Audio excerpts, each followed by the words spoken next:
ඒ භාග්‍යවත් අරහත් සම්මා සම්බුදුරජාණන් වහන්සේට নমස්කාරය වේවා. ඒ ධර්ම රත්නයට নমස්කාරය වේවා. සංඝ රත්නයට নমස්කාරය වේවා. ධර්මයේ කියා දෙන කල්යාණ මිත්‍රෝත්තමයන්න් වහන්සේට ගෞරවය පුද කරමින් ඒ ආශිර්වාදය පෙරදරි කර ගනිමින් මූලික බුද්ධ වචනේ කුමක්දයි සොයන පින්නතුන් උදෙසා තමන්ගේ දැක්ම කෙසේ සකස් කරගත යුතුද යන කාරණාව පිළිබඳව මූලික බුද්ධ වචනයට අදාළව යම් කරුණු කාරණා ටිකක් විමසමින් ධර්මයට ලැබි පින්වත් ඔබ සියලු දෙනාම සමග ඒකාත්මික වෙන්නටයි මේ සූදානම් වෙන්නේ. එතකොට පින්වත්නි මූලිකව අපි තේරුම් ගත යුතු දෙයක් තමයි කෙනෙක් ඇහුවොත් අපෙන් ප්‍රශ්නයක් මෙන්න මේ විදිහේ ප්‍රශ්නයක් ඇහුවොත් අපෙන් ඔබට දෙන්න තියෙන උත්තරේ මොකක්ද? ඇත්තටම ජීවත් වීමට ධර්මයේ හැසිරෙනවද එහෙම නැත්නම් ධර්මයේ හැසිරෙන්න ජීවත් වෙනවද කියලා ඇහුවොත් ජීවත් වීමට ධර්මයේ හැසිරෙනවද ධර්මයේ හැසිරෙන්න ජීවත් වෙනවද කියලා ඇහුවොත් අපිට දෙන්න තියෙන උත්තරේ තමයි ධර්මයේ හැසිරෙන්නයි අපි ජීවත් වෙන්නට ඕන. අපි ජීවත් වෙන්නට ඕන ධර්මයේ හැසිරෙන්නයි අපි ජීවත් වෙන්නේ. ඉතින් ඒ අනුව බැලුවට පස්සේ එහෙම ජීවිතයක් උරුම කරගෙන ඉන්න අපි ඔබට කියන්න පුළුවන්ද මේ හෙට දවස තුල ඔබ ජීවත් වෙනවා කියලා? ඇත්තටම කියන්න පුළුවන්ද හෙට දවස තුල Taman ජීවත් වෙනවා කියලා?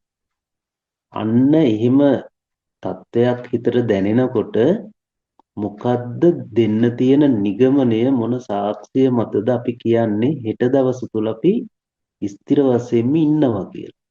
ඉතින් එහෙම කියන්න බැරි ජීවිතයක් තමයි අපි උරුම කරගෙන තියෙන්නේ.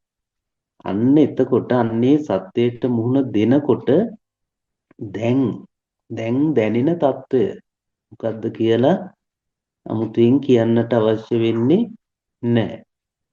එතකොට අන්නේ తত্ত্বය ඒ తত্ত্বය වළක්වන්නට ඔබ හිතනවද බාහිර වස්තුන්ට පුළුවන් කියලා? ඒ తত্ত্বය වළක්වන්න බාහිර වස්තුන්ට අපි හිතමු වෛද්‍ය ශාස්ත්‍රය කියලා. එහෙමත් නැත්නම් තමන්ගේ දැනුගත්කම් කියලා හිතමු.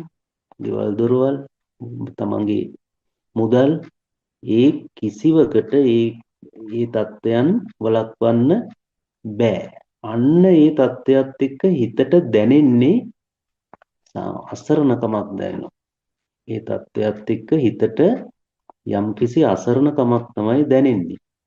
නමුත් සාමාන්‍ය ලෝකේ ජීවත් වෙලා ඉන්නකොට අපිට මේ අසරණකමක් දැනෙන්නේ නැති ස්වභාවයක් තියෙනවා. සාමාන්‍ය ලෝකේ ජීවත් වෙලා ඉන්නකොට අපිට එහෙම අසරණකමක් දැනෙන්නේ නැහැ. දැනෙන්නේ නැති වෙන්න හේතුව තමයි අර සමහර මිනිස්සුන්ට බිව්වට පස්සේ ප්‍රශ්න අමතක වෙනවා වගේ අපිට අපේ ජීවිතය තුළ තියෙනව ප්‍රශ්න අමතක වෙන්න හේතුව තමයි ඇසට යම්කිසි ඇසට රූප කියන කාරණාවත් එක්ක කනට ශබ්ද කියන කාරණාවත් එක්ක ඇස කන නාසය දිවකය මනට රූප ශබ්ද ගන්ධ රස පහස ධම්ම කියන කාරණාවන් එක්ක ප්‍රශ්නය අපිට අමතක වෙනවා. මම එහෙම කිව්වට ඕක අපිට දැනෙන කාරණාවක් නෙවෙයි. අර ඒ තුලින් අපේ ප්‍රශ්න අමතක වෙලා තියෙනවා. අන්න එහෙමනම් මේ ඒ නිසා අපි මේ ජීවත් වෙලා ඉන්නේ සත්‍ය වහගෙන ඉන්න වැඩපිළිවෙලක. ඒක අපිට පේන්නේ නැහැ, දැනෙන්නේ නැහැ. ඒක හිතන්න ඉඩක් දෙන්නේ නැහැ අපිට. ඒ සත්‍ය වහගෙන ඉන්න වැඩපිළිවෙලක තමයි අපි මේ සියලු දෙනාම ජීවත් වෙලා ඉන්නේ. ඇසට දකින රූපය මොකක්ද කියලා තේරුම් ගන්න බැහැයි කියලා කියන්නේ ඇසට පේන මොකක්ද කියලා තේරුම් ගන්න බැහැයි කියලා කියන්නේ හරියට මේ අර කුෂ්ඨයක් හැදුනා වගේ. කුෂ්ඨයක් හැදුනට පස්සේ ඒක කසන්න දැන් සතුටුයි.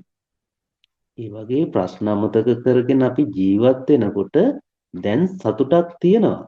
නමුත් අර කසන්න කුෂ්ඨය වැඩි වෙනවා වගේ අපේ සාංශාරික භවගාමි පැවැත්ම තමයි දිගින් දිගටම පැවැත්මට අදාළවම තමයි සැකසෙන්නේ. ඒ ආශ්‍රව ස්වභාවයන්. දැන් මෙහෙම ඉන්නකොට මොකද්ද වෙන්නේ? අර කුෂ්ඨය කසලා කුෂ්ඨය සුව කරන්න බැරි තත්වයකටපත් වෙනවා. ඒක ආස්වාදයට එක්ක ඒ කුෂ්ඨය කැසීම කියන කාරණාවත් එක්ක කසලා කුෂ්ඨය සුව කරන්න බැරි තත්වයක් එනවා. අන්න ඒ වගේ දැන් අපිට එහෙම අපේ ජීවත් වීම සිද්ධ වෙනකොට අපි අපේ ජීවිතයන් වල වයස් සීමාවන් ඉක්මවලා යනවා. ඒ කියන්නේ අපි වයසට යනවා දුර්වල වෙනවා. ලෙඩ වෙනවා. අන්න එතකොට අපිට අර බය කියන දේ දැනෙනකොට මොකද වෙන්නේ? ඔන්න නිවන් දකින්න ඕන වෙනවා.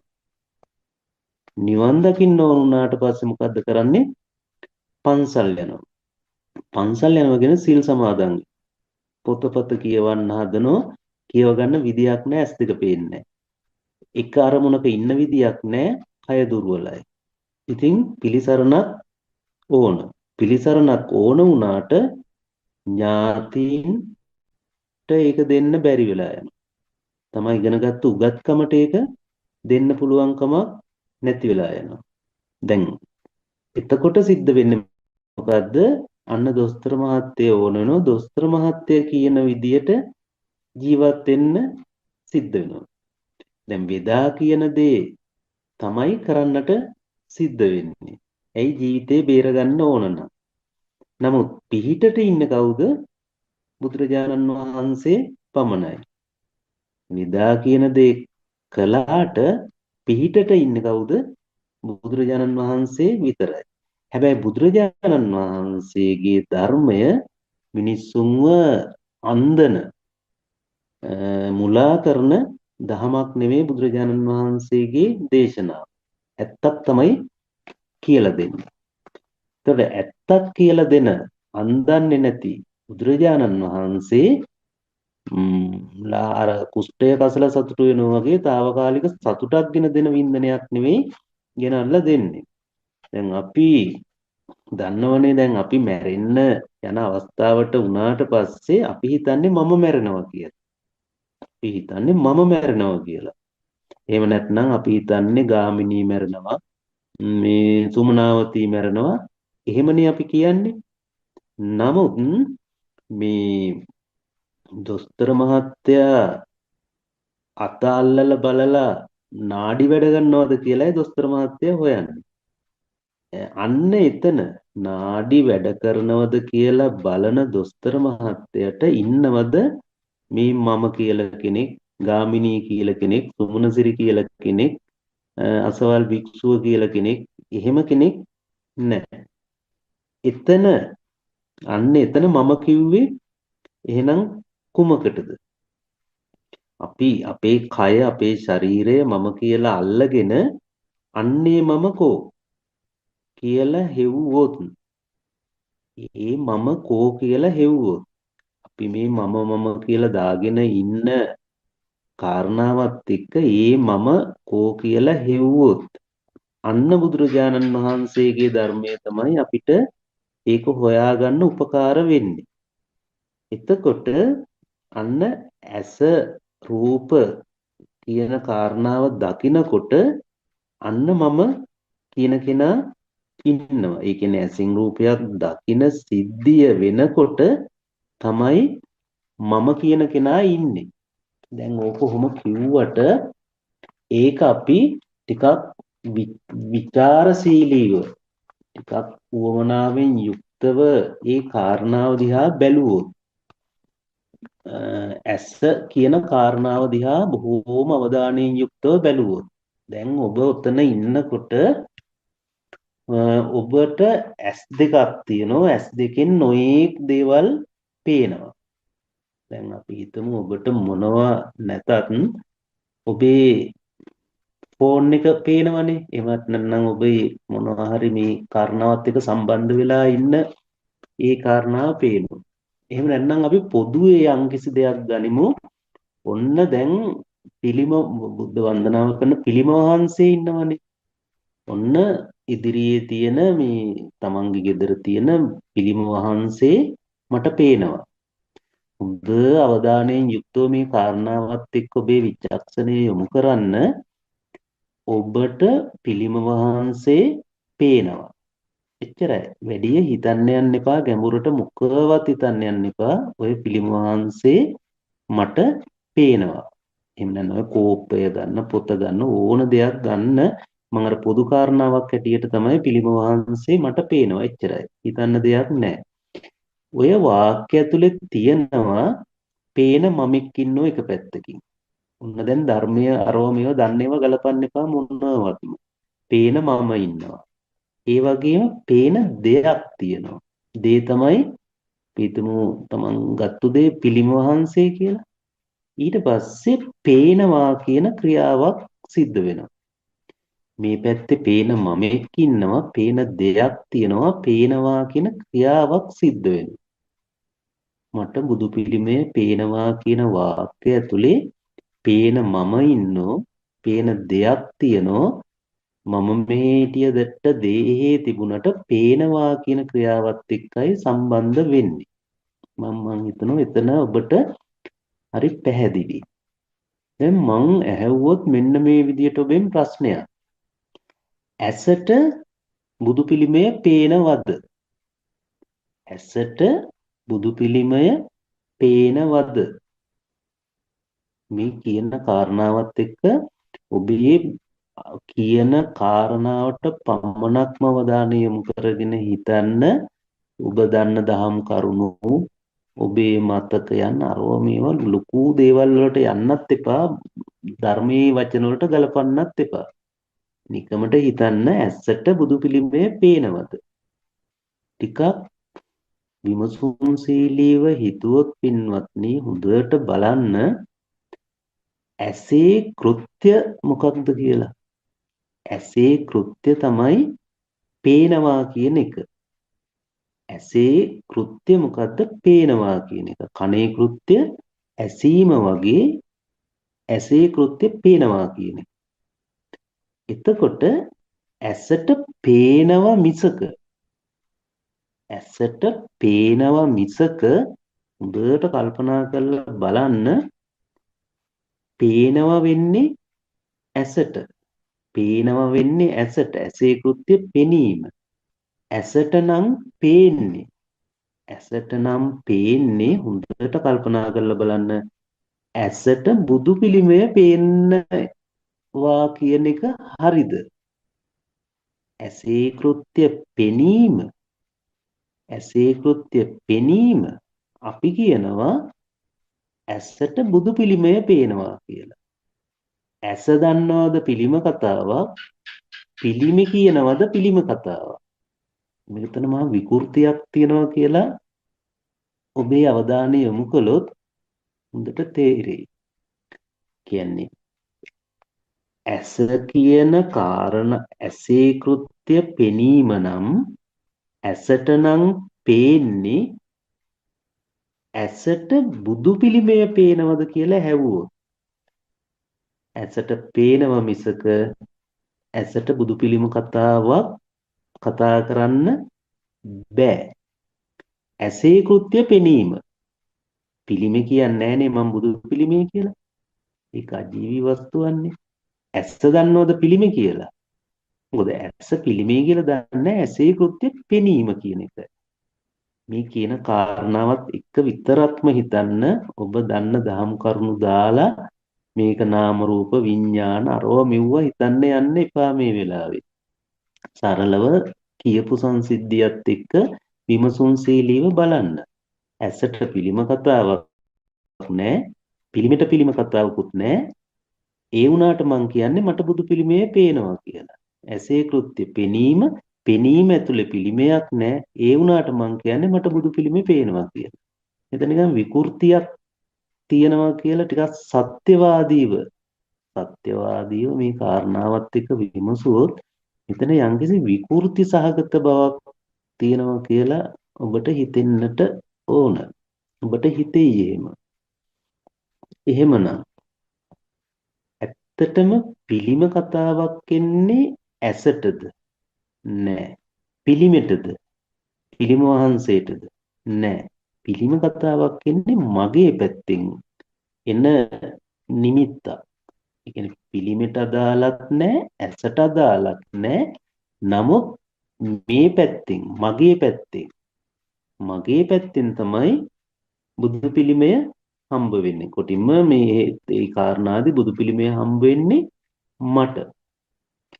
ඊළඟට මම ඔබෙන් මෙහෙම ඇහුවොතින් දැන් අපි කිව්වේ මට බුදු පිළිමේ පේනවා කියන වාක්‍යය ඇතුලේ ඇසට කරන්න පුළුවන් වෙන්නේ මොකක්ද? ඇසට කරන්න පුළුවන් වෙන කාර්ය මොකද්ද? පේනවා විතරයි. ඔන්න පේනවා කියනකොට ඔන්න ඔකට මේ ඕකට මේ අපිට පේනවා කිව්වට පස්සේ බුදු පිළිමේ පේනවා කියන එක අපි ඈඳ ගන්නවා. ඒක අපි හිතන්නේ නැතුව කරන වැඩක්. නමුත් ඇසට කරන්න පුළුවන් වෙන්නේ පේනවා කියන එක විතරයි. ඇසට පිළිම කතාවක් නැහැ. ඇසට කරන්න පුළුවන් කාර්ය පෙනීම විතරයි. ඇසට බුදු පිළිමය කතාවක් නැහැ. ඇසට බුදු පිළිමය කතාවක් නැහැ. බුදු පිළිමය කතාව වෙන්නේ කාටද? මට. ඇසට පිළිම කතාවක් නැහැ. පිළිමෙට පිළිම කතාවක් නැහැ. බුදු පිළිම කතාව වෙන්නේ මට. පිළිම කතාව මට, පෙනීම ඇසට. ඇසේ කෘත්‍ය පෙනීම මේ පැත්තෙන් ඇසේ කෘත්‍ය පෙනීම විතරයි. පෙනීම කියනකොට දාගන්න එපා බුදු පිළිම පෙනීම කියලා. ඇසේ කෘත්‍ය පෙනීම විතරයි. මොකද ඇහැට පිළිම කතාවක් නැහැ. හරි. ඇසට බුදු පිළිමය කතාවක් නැහැ. බුදු පිළිම කතාව මට. ඊට පස්සේ මම නැවත මෙහෙම හැවුවොත් එතකොට මට පේනවද? මට දැන් ඔය පිළිම කියලා දාගත්තේ මමනේ. එතකොට මට පේනවද? එහෙම බැලුවට පස්සේ මට පේන්නේ නැහැ. මට පේනවා කියන එක කරන්න බෑ. මට පේන්නේ නැහැ. පෙනීමේ කෘත්‍යය ඇහැට, පිළිමෙට පිළිම කතාවක් නැහැ. ඇහැටත් පිළිම කතාවක් නැහැ. පිළිමේ කතාව මට. හැබැයි මට පේන්නේ නැහැ. මට පේන්නේ නැති වුණාට මම කියන්නේ මට බුදු පිළිමය පේනවා කියලා. ඔන්න ඔය වගේ පැත්තක් කතා කළොත් පින්වත්නි ඔබට මොකද මේ කියන කාරණාවත් එක්ක මොනවා හරි අදහසක් තියෙනවා නම් එකතු කරන්න මේක මේ හිතන්න විමසන්න යොමු කිරීම සඳහා ඇහත් එක්ක ඇහැ රූප ඇස දැන ගැනීම කියන කාරණාවත් එක්ක යම් විමසන්න පුංචි අභ්‍යාසයක් කළේ මම නැවතත් ඔබේ අවධානය යොමු කරන්නම් ඔන්න මේ ලෝකේ තියෙන එකම වස්තුව පිළිම වහන්සේ කියලා හිතන්නකෝ. එහෙනම් ඔබ ගත්තේ කෝප්පය නම් කෝප්පය කියලා විතරක් හිතන්නකෝ දැනට මේ අවස්ථාවේ හැටියට. මම ඔබත් එක්ක ප්‍රශ්න කරගෙන ගියේ තියෙන පිළිම වහන්සේ මට පේනවා. එච්චරයි. එතකොට ඔන්න හිතන්න දෙයක් නැහැ. ඒ වාක්‍ය ඇතුලේ තියෙන කාරණා තුනක්. එක තමයි පේන මමෙක් ඉන්නෝ මේ පැත්තේ.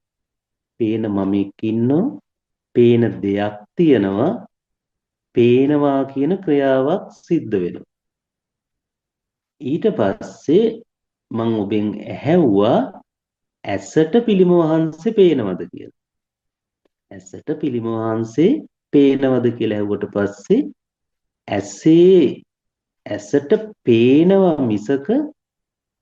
ඇසට පේනවා මිසක ඇසට බුදු පිළිම කතාවක් නැහැ. ඇසට නම් පේන්නේ ඇසට බුදු පිළිමය පේනවද කියලා ඔන්න ඊට පස්සේ මං අහනවා. ඇසට නම් පේන්නේ පේනවා කියන ඇතුලේ පිළිමයක් නැහැ.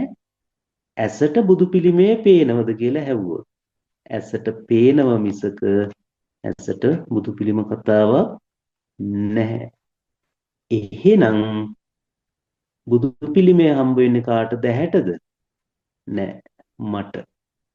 එහෙනම් මට බුදු පිළිමය පේනවා කියන වාක්‍යය ඇතුලේ ඇසට කරන්න පුළුවන් වෙන්නේ පේනවා කියන එක විතරයි. ඇසට බුදු පිළිමේ කතාවක් නැහැ.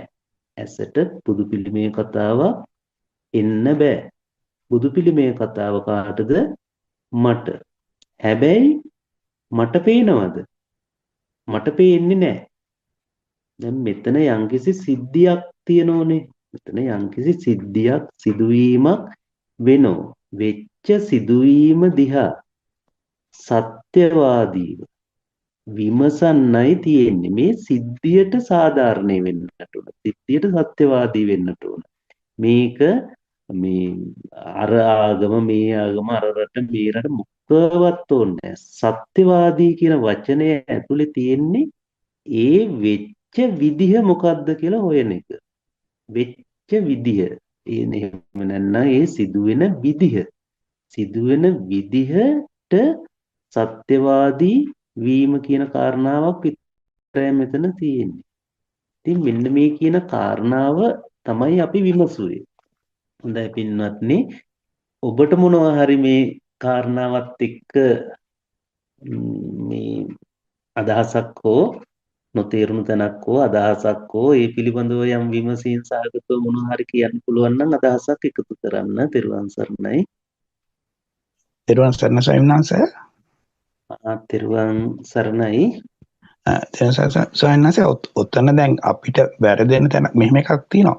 ඔබ වහන්සේ කියන එකට දැන් බුදු පිළිම වහන්සේ මට පේනවා කියන කාරණේදී වෙන්නේ ඇත්තට මෙතන හැංගිච්ච කාරණාවක් තියෙනවා. ඔතන ඇහැ කියන කාරණේ මගේ කරගෙන කියන එක හංගගෙන ඉන්නේ අපි. ඒ කියන්නේ ඇත්තට එතන වහන්සේ කියන පොඩි එකතු කිරීමක්ද මම දන්නේ මම කරන්නේ. මගේ ඇහැට බුදු පිළිමේ පේනවා කියන කාරණේ තමයි ඔතනින් අදහස් කරන්නේ. බුදු පිළිමේ පේනවද කියලා අහුවාම. ඒ කියන්නේ හැම වෙලාවෙම දැන් ඒ ඇහත් කියන එක මගේ කරගෙන කන කියන එක ඇහුවොත් අහන එකට ඒතර ඒක මගේ කරගෙන ඉඳ තමයි ඔතන ප්‍රශ්නේ වෙලා තියෙන්නේ අපිට.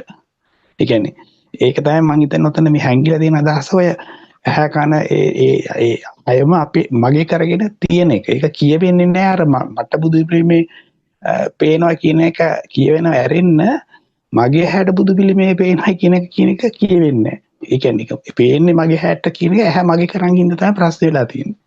තෙරුවන් සරණයි ස්වාමීන් වහන්සේ. තෙරුවන් සරණයි. ඔය ඇත්තට මේ ලාල් මහත්මයා පෙන්නලා දුන්නු කාරණාව ඒක අපේ ලෝකයේ අපිට ඔන්නොතන තමයි මට බුදු පිළිමේ පේනවා කියලා කියනකොට ඇහැ කියන කාරණාව ඇතුලේ ඒක හංගගෙන තමයි තියෙන්නේ. අන්න ඒක තමයි මේ විමසන්නේ උත්සාහ ගන්න. මොකද ඇසේ කෘත්‍යනේ අපි විමස ගන්නට ඕන. දැන් අපි දන්නවා ලාල් මහත්තයා කිව්වා වගේ දැන් ඇසේ කියන කාරණා ඇතුලේ පිළිමේ කියන කාරණා හංගගෙන අපි එතන බොරුව වහගෙන බොරු ඒක යට කරගෙන අපි ලෝකය ඇත්ත කරගෙන ජීවත් වෙනවා. නමුත් ඇසේ කෘත්‍ය සත්‍යවාදීව විමසන තැනදී අපිට තේරෙනවා ඇසේ කෘත්‍ය පෙනීම. පේනවා කියන වචනේ ඇතුලේ පිළිම කතාවක් කතා කරන්න බෑ. මොකද ඇසට පිළිම කතාවක් යෙදෙන්න බෑ. අපිට මේක කොච්චර කිව්වත් අපි මේ සම්මත ලෝකයේ මේ රාමුව ඇතුලේ මේ ඇසට පිළිම කතාවක් මම නෑ කිව්වට කොච්චර කොහොම කිව්වත් මේකේ ඉන්නෙම ඇසට පිළිමයක් තියනවා කියලාම තමයි. නමුත් සත්‍යවාදීව විමසන තැන ඇසට පිළිම කතාවක් එන්න බෑ. ඇසේ කෘත්‍ය අදාළ වෙන්නේ පෙනීම කියන කාරණාවත් එක්ක. ඇසට පෙනීම කියන කාරණාව සිද්ධ වෙනකොට එතකොට කොහොමද මට බුදු පිළිමයක් පේනවා කියලා ආවේ. දැන් අපිට නිකන් මේක සාමාන්‍ය විදියට ගත්තොත් මෙතන නිකන් තුන් දෙනෙක් එකතු වෙලා මෙතන නිකන් පොඩි රංගනයක් දානෝ කියන ගතියකුත් දැනෙනවා මේ කෘත්‍යයට මේ සිද්ධියට ටිකක් සත්‍යවාදීව විමසන තැනදී. එහෙම ගතියකුත් දැනෙනවා. තව ඒ වගේ මොනවා හරි අදහසක් තියනවද අපේ රේණුකා අම්මා මොනවා හරි මේකට අදහසක් එකතු කරන්නකො තව.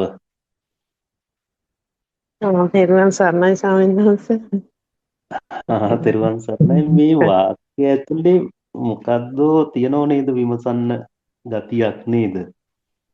එහෙමයි ස්වාමීන් වහන්සේ. ඒක ඉතින් ඒ ස්වාමීන් වහන්සේ පෙන්නගෙන ගිය හැටියට තමයි ඉතින් අපිට මෙහෙමනේ අපිට කෙනා කෙනාට යෙදෙන විදිහකටනේ ඒක විමසන්නේ. ඒ විමසන විදිහකට යනකොට තමයි ඒ කරුණු දැන් මතුවෙන්නේ. දැන් අර මහත්තයෙක් කිව්වා වගේ අර ඇස කියන එක ඒක මගේ ඇස කියන කාරණාව ඒක හැංගිලා තියෙනවා වගේ වුණත් මතුවෙන්නේ ඒක නෑ මේ හිතන්න යනකොටනේ. එහෙම සිහියක් නැතුව ලෝකේ අපි භාවිතා වෙනකොට එහෙම කාරණා මොකුත් නෑනේ. මට පේනවා මම දකිනවා මේ මට ඇහෙනවා මිසක් එතනින් එහාට මේක කනක්ද ඇහැක්ද කියලාවත් අපිට අදාළයක් නැතුවනේ සාමාන්‍ය ජීවිතේ යන්නේ. දැන් අපිට දෙයක් දකින්නකොට අපිට ඇහැක් මතක් වෙන්නේ නෑ නේද? ඒ දකින්න කාරණාවත් එක්ක මං එකතු වෙලා කටයුත්ත ඉදිරියට සිද්ධ වෙනවා සිතින් කයින් වචනෙන් මිසක්. ඉතින් අර ඒ හොයාගෙන යනකොට තමයි මේ කාරණා එකින් එක ඉස්මතු වෙන්නේ. ඉතින් ඒක කෙනා කෙනාගේ හිතන විදිහ අනුව මතුවෙන කාරණා. ඉතින් එතනිනුත් නවතින්නේ නැතුව නැවතත් ඒ යම් කිසි එකකට ආවහම අර ඒකේ අද මේකේ මේ මගේ කියන කාරණා මගේ ඇහැ කියන කාරණාවත් ගැබ් වෙලා තියෙනවා කියලා ඉස්මතු වුණා නම් යම් කිසි ස්වභාවයක් එතනිනුත් එහෙනම් ඒක කොහොමද කියලා තවදුරටත් විමසන එකක් තමයි නේද කරන්න තියෙන්නේ කියලා හිතනවා. ඒක තමයි.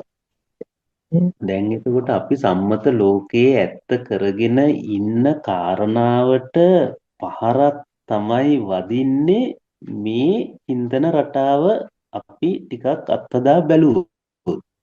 දැන් ඇත්තටම අපේ මේ රේණුකම්ම කිව්වා වගේ ලාල් ගුණසේකර මහත්තයා කිව්වා වගේ මේ කොච්චර කිව්වත් මේක හංගගෙන අපි ඒක හංගගෙන ඉන්න බවවත් දන්නේ ඒක පිළිබඳව හිතුවොත් විතරයි.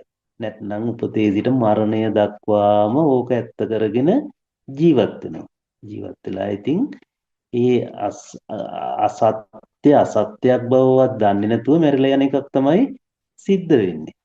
ඉතින් බුදුරජාණන් වහන්සේ අපි කියපු කාරණාව ධර්මයේ කියපු වචන වලින් තොරව දැනට සාමාන්‍යයෙන් සිද්ධියක් හැටියට විමසගෙන ගියොත් මේ කාරණාවත් එක්ක නිකන් මේ සිද්ධිය දැන් මෙතෙන්ට අපි තාඩින්ගක් ඉස්සරහට මේ සිද්ධිය ගැන කතා කළොත් දැන් මේ මෙතන දැන් මේ සිදුවීම ටිකක් ගැඹුරට හිතුවොත් මේ ඇත්තටම මේ පිළිම වහන්සේ අපි හිතමු මේ පිළිම වහන්සේ සුදු පාටයි කියලා. දැන් මේ පිළිම වහන්සේ සුදු පාටයි. ඒ වගේම යම්කිසි පිළිම වහන්සේ ඉරියව්වක් සමාධි ඉරියව්වෙන් වැඩ ඉන්නවා. අත් දෙක පාදිය තබාගෙන ඉන්න විදිහක් තියෙනවා. මේ ඒ වගේම ඇස් දෙක පිහිටලා තියෙන විදිහක් තියෙනවා. ආසනයක් තියෙනවා.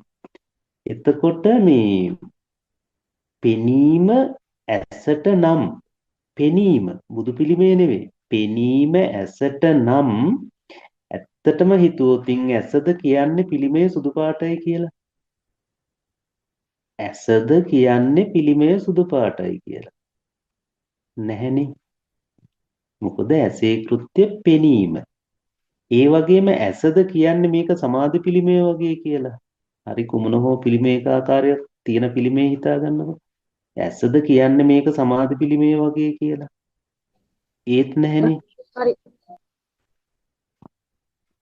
ඊට පස්සේ අපි හිතුවත් මේ ඇසද කියන්නේ මේක මේ අත් දෙක තියාගෙන ඉන්න මේ ආකාරයටයි පා තියාගෙන ඉන්න මේ ආකාරයටයි කියලා. ඒත් නැහැනේ. ඇසද කියන්නේ මේ ඇස් දෙක අරගෙන ඉන්නවා, ඇස් දෙක වහගෙන ඉන්නවා, ඇස් දෙකෙන් කරුණාව ශ්‍රද්ධාව ඇති වෙනවා, ආසනය පිටලා තියෙන මෙහෙමයි කියලා ඇසද කිව්වේ. ඇත්තටම ඇස නෙවෙයි, ඇසට ඔය කියන කිසිවක් අදාළත්වයක් නැහැ. ඒ සියලුම දේවල් කිව්වේ මම කියන කාරණාවත් එක්කනේ. එතකොට මම නම් ඒ සියලු පාට, පිළිමය, සමාධි, අත්පා, ඇස්, ආසනය මේවා ඔක්කොම අපේ පැත්තෙන් එන නිමිති සංකල්පනේ. ඒ කියන්නේ අපි හිතමු අතීත මතකයන්ගෙන් ආපු ඒ අතීත නිමිති සංකල්ප. දැන් ඊට පස්සේ අහනවා, ඊට පස්සේ ඇහැව්වොත් කවුරු හරි. දැන් මේව ඔක්කොම නිමිති සංකල්ප කියලානේ කියන්නේ. එතකොට අපෙන් අහනෝ ඇහැව්වොත් මේ විදියට පිළිමේ කියන්නේත් සංකල්පයක්ද කියලා. පිළිමේ කියන්නේ සංකල්පයක්ද කියලා. පිළිමේ කියන්නේ සංකල්පයකුත් නෙවෙයි. අන්න එහෙමනම් පිළිමේ නැතුව වඳින්න පුළුවන් වෙන්නට ඕන කියලා අපිට හිතන්නට සිද්ධ වෙනවා. පිළිමේ කියන්නේ සංකල්පයක් නම් එහෙමනම් පිළිමේ නැතුව වඳින්න පුළුවන් වෙන්නට ඕන. මම මේ ටික කතා කළේ උත්තරයක් ගන්නවත් මොනවා හරි 아무තු දෙයක්වත් නෙවෙයි. අපිට ජීවිතේ හැම වෙලාවකදී නොයෙකුත් දේවල් පේනවනේ. පේන වස්තුත්වයත් එක්ක අපි දන්නේම නැතුව ඇඹරිලා ඒකත් එක්කම ඇත්ත කරගෙන ජීවත් වෙනවා. අපිට මෙන්න මේකෙන් මෙන්න මේ වගේ කාරණාවකට හිතන්න ඉඩක් විවර කරගන්න පුළුවන් අද දවසේදී. මොකද්ද විවර කරගන්න තියෙන්නේ? ඇත්තටම මේම හිතුවොතින් ඇසට රූපයක් නැතුව පවතින්න පුළුවන්ද කියලා ප්‍රශ්නය ඇති කරගෙන හිතන්න. ඇසට පේන දෙයක් නැතිව, රූපයක් නැතිව පවතින පැවැත්මක් තියනවද කියලා බලන්න. පේන දෙයක් නැත්නම් ඇහැක් ගැන කතා කරන්න පුළුවන්ද කියලායි මේ අහන්නේ. ඒ වගේම ඒ කියන්නේ රූපයෙන් තොරව ඇස කියන කාරණාවේ සජීවී බවක් තියනවද? රූපයෙන් තොරව ඇස කියන කාරණාවේ සජීවී බවක් තියනවද? මේ කතා කරන්නේ අර නිකම් භෞතික විද්‍යාව නෙවෙයි මේ කතා කරන්නේ. කොටින්ම පේන දේෙන් තොරව ඇසක් කතා කරන්න පුළුවන්ද? ඒ කියන්නේ බාහිර වශයෙන් පේන දෙයක කතාවකින් තොරව ඇසක් කතා කරන්න පුළුවන්ද කියලා ඇත්තටම එළියේ ජීවත් වෙලා ඉන්නකොට නිදහසේ ලෝකයේ දිහා ඇහින් දකිනකොට හිතන්න පුළුවන් දෙයක් ඇහැක් කතා කරන්න පුළුවන්ද? බාහිර පෙනෙන දෙයක කතාවකින් තොරව. ඊට පස්සේ අනිත් පැත්තට බැලුවොත් එළියේ වස්තුත්වයක් කතා කරන්න පුළුවන්ද? මේ පැත්තෙන් පෙනීම කියන එකෙන් තොරව. පෙනීමක් කතා කරන්න පුළුවන්ද? වස්තුත්වයකින් තොරව. ඔන්න ප්‍රශ්න දෙකයි. තුන්වෙනි ප්‍රශ්නේ තමයි ඔය ඔක්කොම විග්‍රහ කරන මම ඉන්නේ කොහෙද, කවුද කියන ප්‍රශ්නය. එතකොට ප්‍රශ්න තුනක් තියෙනවා. එළියේ දේ කතා කරන්න පුළුවන්ද? ඇහැ නැතුව මේ දකින්න එක විතරයි දැනට ගන්නෙ. එළියේ කාරණා තියෙන දේ කතා කරන්න පුළුවන්ද? ඇහැ නැතිව. ඇහැ කතා කරන්න පුළුවන්ද? එළියේ කාරණාව නැතුව. ඕක විග්‍රහ කරන්න පුළුවන්ද? ඒ විග්‍රහ කරන මම කවුද? එයා කොහෙද ඉන්නේ? ඔන්න ඔය ප්‍රශ්න තුන අපට මේ කතාවත් එක්ක ආවොත් අන්න එක හිතන්න ඉඩ තියලා අපි මේ සාකච්ඡාව අවසන් කරමු. මොනවා මේ පොඩි වෙලාවක් වුණාට ඔබ මම පිළිමය කියලා ගත්තා. ඔබ ඕන දෙයක් දකින්න පේන දෙයක් අරගන්න. අරගෙන මේ චින්තන රටාව ඔස්සේ හිතන්න පුරුදු වෙන්න. එහෙම හිතන්න පුරුදු වෙනකොට මොකක්ද ටිකක් ඒ කාරණාවත් එක්ක පොඩි සත්‍යවාදීව විමසන ගතියක් ඇති වුණාට පස්සේ ඒක අපිට සත්‍යවාදී චින්තනයක් ඔස්සේ ඉදිරියට යන්නට හිතන්නට විමසන්නට මේ හිතන ක්‍රමය හොඳ අභ්‍යාසයක් වෙනවා කියලා කියන්න පුළුවන්කම තියෙනවා. ඉතින් ගොඩාක් දේවල් කතා කරන්නට වඩා අර හිතන රටාව ටිකක් දියුණු කරගන්න අපි ඒව පිළිබඳව දිගින් දිගට වැඩි විස්තර කතා කරමු. පළවෙනිම දේ තමයි Tamanට ඇහැට පේන දෙයක් තියෙනවා. ඒ පේන මමෙක් ඉන්නවා, පේන දෙයක් තියෙනවා, පේනවා කියන ක්‍රියාවක් වෙනවා. ඔය කාරණා තුනනේ. එතකොට ඇසේ කෘත්‍ය මොකද්ද? පේනවා කියන එක. ඒක නම් කළේ මම කියන කාරණාවත් එක්ක. පේනවා වෙන්නේ ඇසට නම් පේන්නේ ඇසට කියන්න පුළුවන් කමක් නැහැ අසවල් දේය කියලා. ඇසට පේනව මිසක ඇසට අසවල් දේය කියලා කියන්න පුළුවන් කමක් නැහැ. එහෙනම් අසවල් දේය කියලා හම්බ වෙන්නේ මට. එතකොට මට අසවල් දේ පේනවයි කියන වාක්‍යය ඇතුලේ ඇසට කරන්න පුළුවන් වෙන්නේ පේනවා කියන එක විතරයි. ඔන්න ඔතෙන්ට දාගන්න එපා අසවල් දේ පේනවයි කියලා. පේනවා කියන එක විතරයි. ඇසට අසවල් දෙය කියන කතාවක් නැහැ. අසවල් දෙය කියන කතාව වෙන්නේ මට. හැබැයි මට පේන්නේ නැහැ. මම කියන කාරණාවත් එක්ක කතා කරලා ඒක මට පේන්නේ නැහැ. මට පේන්නේ නැහැ. ඔන්න ඔය කියන කාරණාව ඇතුලේ මේ ඇසට ඇසක් ගැන කතා කරන්න බෑ එළියේ වස්තුත්වයක් නැතුව. වස්තුත්වයක් කතා කරන්න බෑ මේ පැත්තෙන් ඇස කියන කාරණාවක් නැතුව. ඔය දෙකම එකතුණයි කියලා මේ පැත්තෙන් අසවල් දේය කියලා නම් කිරීමක් කරන්න නැත්නම් මේකට පැවැත්මක් කතා කරන්නත් බෑ. එතකොට ජීවත් වීමේදී ඔන්න ඔය කියන සිහිය යම් ප්‍රමාණයකට හිතන්නට විමසන්නට මේ යෙදුනොත් ඒක හොඳ විමසීමේ අභ්‍යාසයක් කරගන්න පුළුවන්කම තියෙනවා පින්වත්නි. ඉතින් අපි 9:30ට මේ කටයුතු අවසන් කරන්නට ඕන. මේ සම්බන්ධයෙන් තවත් මොනවා හරි අදහසක් තියෙනවා නම් එකතු කරන්න. එකතු කරලා අපි ඊළඟ දවසේදී තවත් මේ කාරණාව දියුණු කරගෙන යන පැත්තකට කතා කරමු. ඔබත් විමසලා මේකට අදහස් අරගෙන එන්න. ඒ වගේම මේක හොඳම දේ තමයි පින්වත්නි ඔබට දැනිච්ච මේ කාරණාව තව කෙනෙකුට කියලා දෙන්න. සත්‍යවාදීව කියලා දෙන්න. ඒ කියලා දෙන කෙනා බෞද්ධයෙක් වෙන්න පුළුවන්, ඕනම කෙනෙක් වෙන්න පුළුවන්. මේක කියලා දෙනකොට ඔබට මේ අදහස හොඳට තීව්‍ර වෙන ගතියක් එනවා. ඉතින් ඒ බවත් සිහියේ තබා ගන්න.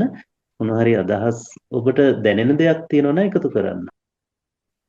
ඉනත් ස්වාමීන් වහන්සේ තෙරුවන් සරණයි කියන්න. තෙරුවන් සරණයි. එතකොට ස්වාමීන් වහන්සේ මගේ හිතට ආපු දෙයක් මම කියන්නේ. දැන් අපි මේ චිත්‍රපටියක් බලනවා කියමු. එතකොට දැන් අපි හිතනවා ඒ තිරේ නළුවා ඉන්නවා කියලා. නැත්තම් තැටියේ නළුවා ඉන්නවා කියලා. ඒ දෙකින් එකකවත් ඒ කෙනා නැහැ. නිකම්ම සුදු රෙද්දා ඒ වගේ දැන් අපි මේ මායාවක තමයි ඉන්නේ. එහෙම නේද ස්වාමීන් වහන්සේ කියන්නේ? ඒක තමයි ඒ මායාවක ඉන්නේ කියන බව සහ ඒ නළුවෙක් ඒකේ නැහැයි කියන බව අපි හිතලානේ කියන්නේ. ඒ කියන්නේ අපි හිතලා අපි දන්නෝ සත්‍යවාදීව එතන නළුවෙක් නැහැ කියලා. නමුත් දැන් මෙතන මේ සිද්ධිය විමසීමනේ අපි කරන්නේ. සිද්ධිය විමසනකොට බලන්න දැන් අපි හිතමු අසවල් නළුවයි ඉන්නේ කියලා. එතකොට එයා ඉන්න චිත්‍රපටයක් රූගත වෙනවා. මේ එතන ඔව් චිත්‍රපටේ යනවා. එතකොට ඇසේ කෘත්‍ය මොකද්ද? ඇසට චිත්‍රපට පෙනීම කතාවක් නෑනේ නේද? ඔව් ස්වාමීන් වහන්සේ ඇසේ කෘත්‍ය පේනවා කියන එක. ඔන්න පේනවා පේනවා කියනකොට අපි දාගන්නවා චිත්‍රපටිය පේනවා කියලා. නමුත් ඇසට චිත්‍රපටය කතාවක් යෙදෙන්න බෑ නේද? ඇසේ කෘත්‍ය පෙනීම කියන කාරණාවයි. මේක මෙහෙම කිව්වට හරි සියුම්ම කාරණාවක් ඉතින්. අතිශයින් සියුම් කාරණාවක්. මම මේ බොහොම සරලව කිව්වට අපි කතා කළාට දැන් චිත්‍රපටයේ කතාව අසවල් නළුවා කතාව එන්නේ මේ මගේ පැත්තෙන් එන එකක් නේද? ස්වාමීන් වහන්සේ මේ දැන් එතකොට ඒ මං අහන්නේ ඒ වගේ දෙයක් දැන් අපි හිතාගෙනවා ඉන්නවා කියලා. ඒ වුණාට කිසිම දෙයක් මේ ලෝකේ කිසිම අපිට පේන කිසිම දෙයක් නැහැ කියලා අපේ නිමිත්තක් විතරයි කියන එක ස්වාමීන් වහන්සේ කියන්නේ නේද? ඔව් කිසිවක් මම මේ කියන්නේ එහෙම නෑ කියලාවත් තියෙනවා කියලාවත් නෙමෙයි. දැන් මෙතන මොකක් හරි සිදුවීමක් වෙනවනේ. මේ පැත්තෙන් මමෙක් කියලා කෙනෙක් ඉන්නවා. නෑ මේ පැත්තෙන් ඇහැ කියලා කාරණාවක් යෙදෙනවා. අර පැත්තෙන් වස්තුත්වයක් තියෙනවා. පේනවා කියලා ක්‍රියාවක් වෙනවා. එතකොට ඇහැ දන්නේ නැහැ චිත්‍රපටයක් කියලා. චිත්‍රපටය දන්නේ චිත්‍රපටයක් කියලා. නේද? චිත්‍රපටයට චිත්‍රපටය කතාවක් නැහැ. ඇහැට චිත්‍රපටය කතාවක් නැහැ. ඇසේ කෘත්‍ය පෙනීම කියන එක. එතකොට ඕකට මේ පැත්තෙන් ලුණු ඇඹුල් ටිකක් වැටිලා ගොඩනගා ගන්න මේක චිත්‍රපටයක් කියලා. පටියක් කියලා. ඔව්. එතකොට උතන තියනවා හෝ නැහැ හෝ කතාවක් නෙවෙයි. උතන සිද්ධිය සිදුවෙන විදිහක් තියෙනෝනේ. අන්නේ විදිහ මොකද්ද කියලා තමයි මේ ධර්මයේ තුලින් මඟ පෙන්වීම කරන්නේ. දැන් අනිමිති සංකල්ප ටික ඇසයි රූපයයි ඇසේ ස්පර්ශයයි හින්දා ඇසේ විඥානේ ඒති කොටස ස්වාමීන් වහන්සේ කියන්නේ. ඔව්. එහෙම කියන්න පුළුවන් ධර්මයේ පැත්තෙන්. ධර්මයේ පැත්තේ ඉඳගෙන එහෙම කියන්න පුළුවන්. ඔය ධර්මයේ පැත්තේ ඉඳගෙන ඔය කියන වචන ටිකේ අර්ථ විග්‍රහය තමයි අපි හොයන්නට ඕනකම තියෙන. අර්ථය නිවැරදි සත්‍යවාදීව වෙන විදිහ. මොකද වෙන විදිහ අහුවෙන්නේ නැහැ ඔය වචන ටික ඉස්සරහට දැම්මොත් එක සැරේට. ඔව් අපි දහම් කරුණු දන්නවා ඒ වුණාට අපි ඉන්නේ සාමාන්‍ය විදිහට නේ ස්වාමීන් වහන්සේ. මට පේනවා කියන තැනනේ මං ඉන්නේ නේද ස්වාමීන් වහන්සේ. අන්න හරිය. ඇත්තටම ඒක තමයි. බොහොම පිං ස්වාමීන් වහන්සේ. තෙරුවන් සරණයි. තෙරුවන් සරණයි. හොඳයි පින්වත්නි, එහෙනම් මේ කියන අත්දැකීම හොඳට අභ්‍යාසය කරන්න. මොකද දැන් මේ මොහොතේත් ඔබට අභ්‍යාසයක් තමයි තියෙන්නේ. අපි අර සිහිය කියන දේ අර ඒකට යොදවන්න තියෙන මැලිකම තමයි ප්‍රශ්නේ තියෙන්නේ. ඒතර සිහිය පුළුවන් ප්‍රමාණයෙන් මේවට යෙදවෙන්න උත්සාහ ගන්නකොටම හරිම සුන්දරත්වයකුත් දැනෙනවා. මොකද ගොඩාක් ගැටීම් අඩු වෙනවා, ඇලීම් අඩු වෙනවා. අනිකා කෙරෙහි හරි කියන්නේ Tamanට කිසිම මේ ලෝකයේ මට්ටමින් ගැටෙන්න ඇලෙන්න අදහසක් එන්න ඉඩක් නැහැ මේ කියන සංසිද්ධිය ඇතුලේ. ඒක ලෝකයේ මට්ටමින් ගත්තට පස්සේ. ඉතින් සත්‍යවාදීව විමසීමක් විතරයි තියෙන්නේ. හැමතිස්සෙම අර පූර්ව නිගමන දාන්නත් ඕනේ නැහැ. පසු නිගමන ඕනත් නැහැ. යමක් පේනකොට බොහොම නිදහසේ බොහොම නිදහසේ මේ මොකක්ද ඒකට කියන්නේ සිහිය පවත්ව ගන්න එකක් විතරයි තියෙන්නේ. ඒ සිහිය පවත්ව ගන්න පුළුවන් නම් ඒ සත්‍යවාදීව විමසීමක් ඒ තුළ ඇති කරගන්නට පුළුවන්කම තියෙනවා පින්වත්නි. මේක එහෙම නැතුව නිකන් අර ධර්මයේ කිය සාදු කිය ඉන්නවට වඩා මේ කියන සත්‍ය මොකක්ද කියලා සත්‍ය සොයන වැඩපිළිවෙලක යෙදීම හැරෙන්න ධර්මයේ කියලා අර වචන මුල් කරගෙන වචන ඉස්සර කරගෙන අර උතන මේක තමයි වෙන්නේ කියලා අර කෙටියෙන් නිකන් කියලා දාන ක්‍රමයක් නෙවෙයි ධර්මයේ කියලා කියන්නේ. ඉතින් අන්න ඒ ක්‍රමයේ තමයි කල්යාණ මිත්‍රෝත්තමයන්න් වහන්සේ මේ අපිට කියලා දීලා තියෙන්නේ. ඒ කල්යාණ මිත්‍රෝත්තමයන්න් වහන්සේටම මේ ගෞරවය පූජා උපහාරය පුද කරමින් මේ වෙලාවේදී පින්වත් ඔබ හැමදෙනාම සත්‍යවාදීව යමක් දෙස බලන විදිහ විමසුන් නුවණින් යුක්තව බලන්නට උත්සාහ ගැනීම තුළින් ඔබේ සිතට බාහිර කෙලෙස් ආවෙත් නැහැ. යම් සිද්ධියක් විමසන්නටමයි උත්සාහය යෙදුනේ. ඉතින් පුණ්‍ය ශක්තිය හේතු වාසනා බලයෙන් ඔබ අප හැම දෙනාටම උතුම් ප්‍රතිපදා මාර්ගය ආලෝකමත් කරගන්නට මේ සියලු පුණ්‍ය ශක්තියින් හේතු උපකාර වේවායි කියලා ප්‍රාර්ථනා කරමින් අද දවසේදී මේ මූලික